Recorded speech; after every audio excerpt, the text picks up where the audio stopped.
Hai, dengan flowchart. Kita awali dengan overview algoritma, baru lanjutkan ke penyajian algoritma. Yang ketiga kita baru masuk ke flowchartnya, dan yang keempat kita akan masuk tentang evaluasi. Nah, overview algoritma seperti ini, bahwa algoritma itu adalah suatu langkah-langkah logis yang digunakan untuk memecahkan suatu masalah tertentu, di mana langkah-langkah logis tersebut itu harus memiliki atau mematuhi aturan tertentu, bisa secara berurutan ataupun tidak melompat-lompat ataupun sebaliknya, seperti itu. Nah, penyajian algoritma itu sendiri dapat disajikan dengan dua buah bentuk atau dua buah notasi, yaitu berupa tulisan ataupun berupa gambar. Pertemuan kemarin kita sudah melakukan percobaan menulis atau menyajikan algoritma dalam bentuk tulisan, yaitu menggunakan bahasa natural. Algoritma yang disajikan dengan tulisan berupa pseudocode ataupun bahasa natural. Ada dua jenis cara dalam menuliskan algoritma dengan tulisan, pseudocode dan bahasa natural. Pseudocode itu atau bahasa lainnya itu adalah kode semu, di mana kode tersebut atau bahasa penyajian algoritma tersebut itu hampir menyerupai bahasa pemrograman, hampir mendekati bahasa pemrograman. Itulah yang dinamakan pseudocode atau kode semu. Nah, yang kedua itu adalah bahasa natural. Bahasa natural itu adalah bahasa yang biasa kita gunakan sehari-hari. Kalau kita di Indonesia ya berarti bahasa Indonesia, bahasa Inggris ya ada di bahasa Inggris atau ada di bangsa Inggris yang menggunakan bahasa Inggris sebagai bahasa utamanya, seperti itu. Saya ulang lagi, bahasa natural itu adalah bahasa atau penyajian algoritma yang menggunakan bahasa sehari-hari. Dan yang kedua itu adalah penyajian algoritma menggunakan gambar, yaitu berupa flowchart atau diagram alir. Nah, konsentrasi kita nanti akan ada di dua ini, yaitu di flowchart dan di bahasa natural. Nah, saya sajikan dulu tentang algoritma, 3 buah algoritma tadi, pseudocode, bahasa natural, sama flowchart. Dimana ada suatu masalah, kita diminta untuk mencari rata-rata 3 buah bilangan bulat. Nah, kalau dinotasikan menggunakan bahasa natural menjadi seperti ini. Yang pertama, baca bilangan A, B, dan C. Ada bilangan A, B, dan C. Ada 3 buah bilangan ya. Katakanlah A nilainya 10, B nilainya 5, C nilainya 15. A 10, B 5, C 15. Nah, langkah kedua, jumlahkan ketiga bilangan tadi. A plus B plus C. Itu berapa? 10 tambah 5 tambah 15, yaitu 30. Dari hasil penjumlahan tadi, nanti kita akan masuk ke langkah ketiga, yaitu pembagian dari jumlah tersebut. Dibagi berapa? Dibagi 3. Gitu ya.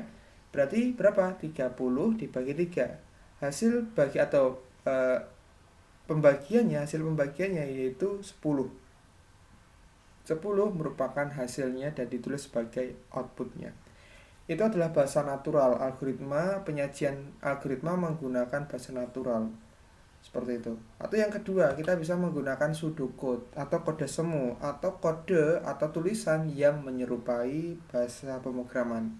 Nah, bahasa pemrograman yang didekati di dalam pseudocode ini adalah bahasa pemrograman C. Bahasa pemrograman C, seperti itu. Nah, langkah-langkahnya diawali dari tetap sama, inputnya apa? Nah, inputnya ada di line ke-1 dan line kedua, baris pertama dan baris kedua, yaitu inputnya adalah A, B, C, CML, dan rata. Nah, yang diartikan sebelah kanannya titik 2 itu integer ataupun real itu adalah seperti ini. A, B, C, CML, dan rata-rata itu diasumsikan sebuah kotak atau sebuah wadah. Katakanlah sebuah dos gitu aja. A mewakili kardus A, B mewakili kardus B, C mewakili kardus B, sampai rata-rata mewakili kardus rata-rata. Setiap kardusnya itu dibolehkan untuk menampung benda tertentu. A, B, C, dan CML itu hanya boleh menampung benda berupa integer. Katakanlah seperti ini, ada kardus, 4 kardus A, B, C, dan CML.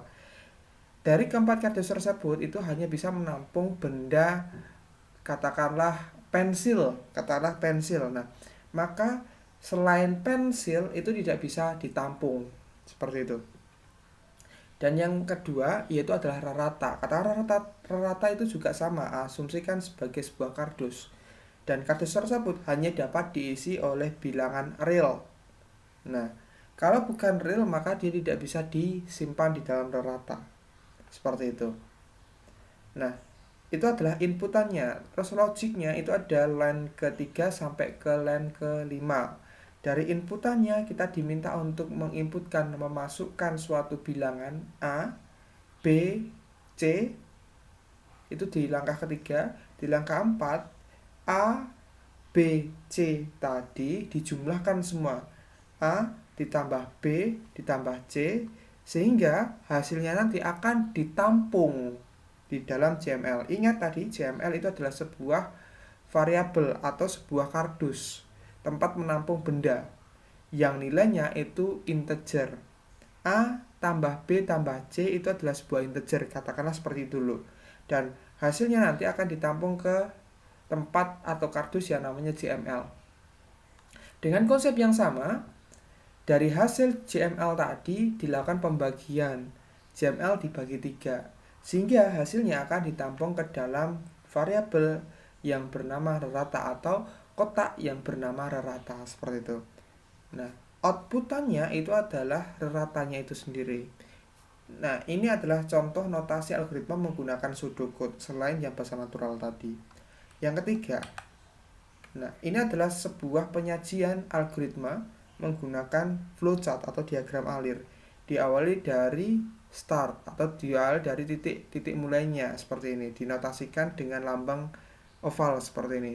Start, ini ada panah ke bawah yang menunjukkan arah prosesnya ke bawah menuju ke jajar genjang. Jajar genjang yaitu isiannya adalah input A, B, C atau masukan A, B, C. Setelah kita mendapatkan input tadi atau masukan tadi, maka akan diproses. Diproses, simbol proses adalah persegi panjang. Sama seperti yang tadi, yang di pseudocode tadi, JML itu adalah sebuah kardus, di mana nilainya itu sama seperti apa yang ada di kanan, yaitu A tambah B tambah C. Seperti itu ya. Nah, A, B, dan C. Setelah itu ditampung ke dalam JML. JML nanti itu ada isiannya kan. Nah, itu berlanjut pada step yang keempat. Jadi JML tadi dibagi menjadi 3 dan akan ditampung ke rarata seperti itu. Rarata sama seperti tadi, itu adalah sebuah kardus katakanlah, atau itu adalah sebuah variabel yang di dalamnya itu hanya memuat bilangan tertentu saja. Bilangannya adalah ini, JML dibagi 3, tipe datanya seperti itu. Nah, setelah itu barulah kita dapatkan rarata sebagai outputnya, sehingga kita dapat cetaklah rarata tersebut. Nah, setelah kita cetak maka program itu akan selesai. Itu adalah algoritma menggunakan flowchart atau notasi algoritma menggunakan flowchart.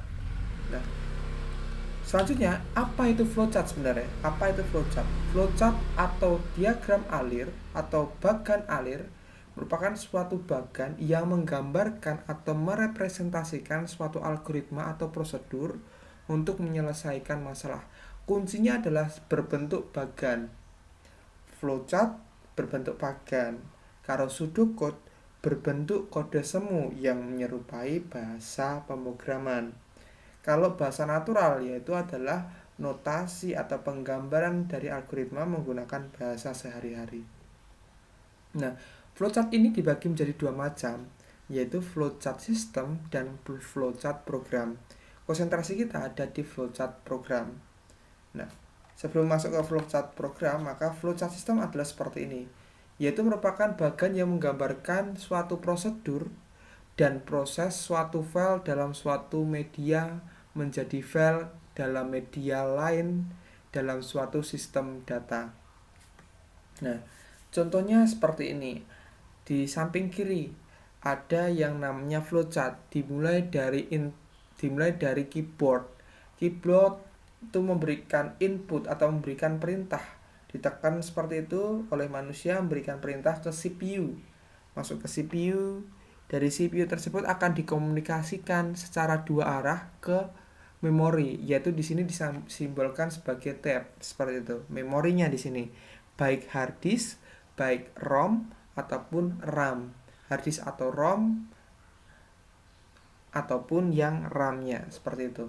Nah, setelah didapatkan perintah dari keyboard dan dilakukan komunikasi dengan tab atau memori, maka hasilnya akan ditampilkan ke dalam monitor seperti itu.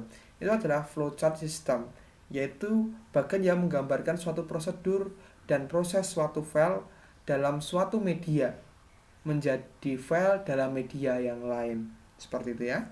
Nah, konsentrasi kita ada di sini yang ada di flowchart program, bahwa suatu bagian yang menggambarkan urutan logika dari suatu prosedur pemecahan masalah. Nah, di sini perlu kita cermati ada berapa flow atau berapa simbol yang akan kita pakai untuk SMK saja.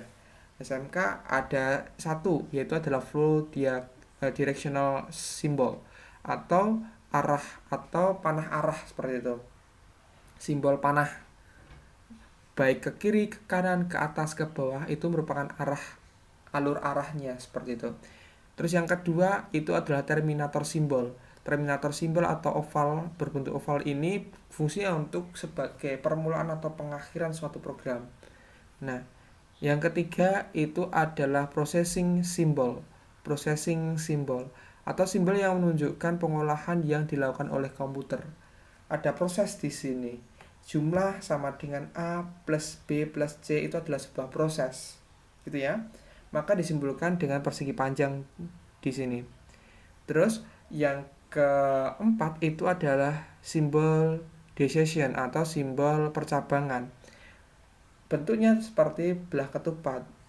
Nah, fungsi dari simbol ini sebagai simbol pemilihan proses yang mana yang akan dieksekusi, yang mana yang tidak akan dieksekusi seperti itu.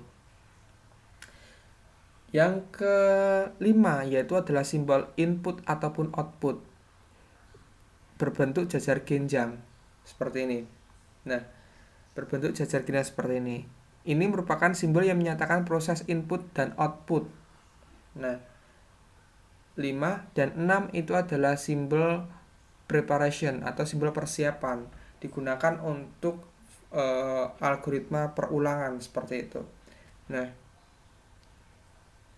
setidaknya ada 6 ini yang harus dicermati, yaitu flow directional symbol, terminator symbol, processing symbol, simbol decision, terus simbol input dan output, dan yang terakhir simbol preparation seperti itu.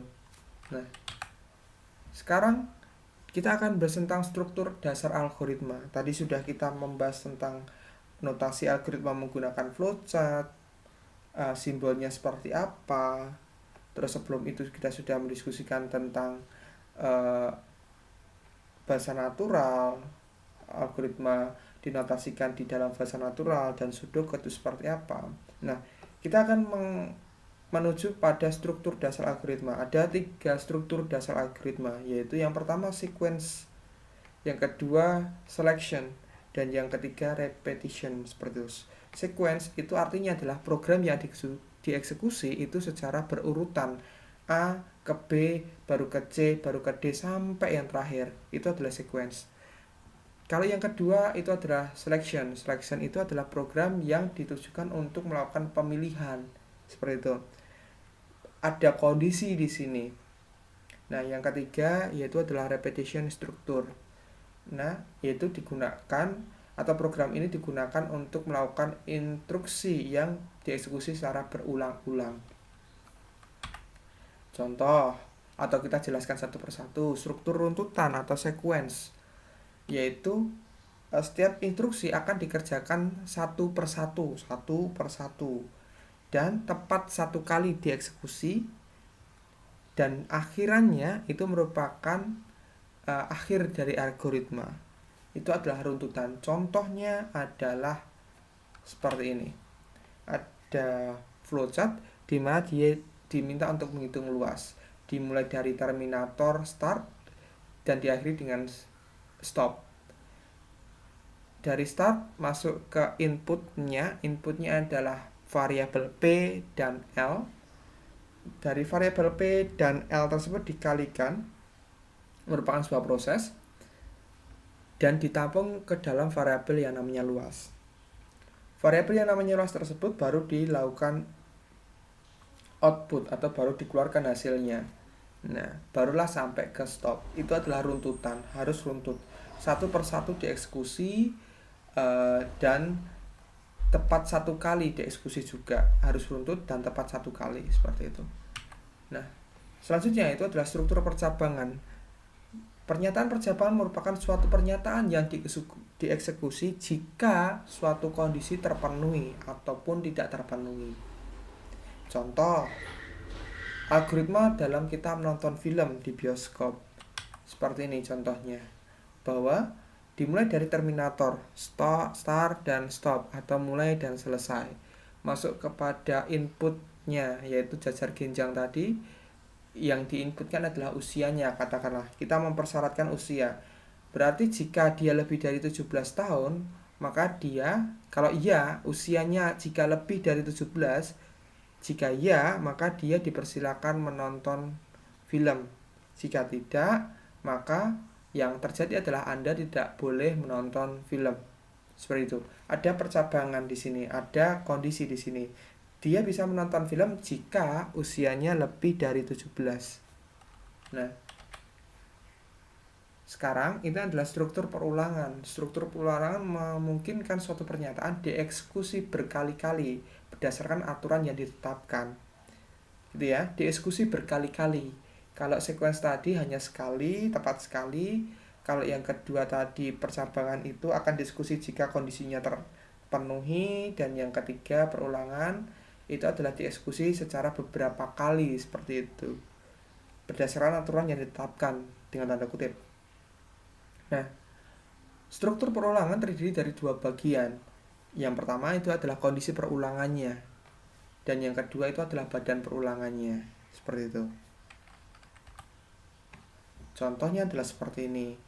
Kita diminta untuk menuliskan saya tidak akan mengulangi perbuatan itu lagi selama 100 kali. Maka flowchartnya adalah seperti ini. Dimulai dari Terminator start dan stop dan diakhiri ke stop. Dari start tadi akan masuk ke yang namanya persegi 6. 1, 2, 3, 4, 5, dan 6. 1, 2, 3, 4, 5, dan 6. Persegi 6 seperti ini. Di sini ada variabel yang namanya i. I sama dengan 1 to 100, yang artinya adalah i akan diulangi sampai 100 kali, di mana i nilainya, awal nilainya adalah 1. Berarti 1, 2, 3, 4, 5 sampai 100 itu akan diulangi.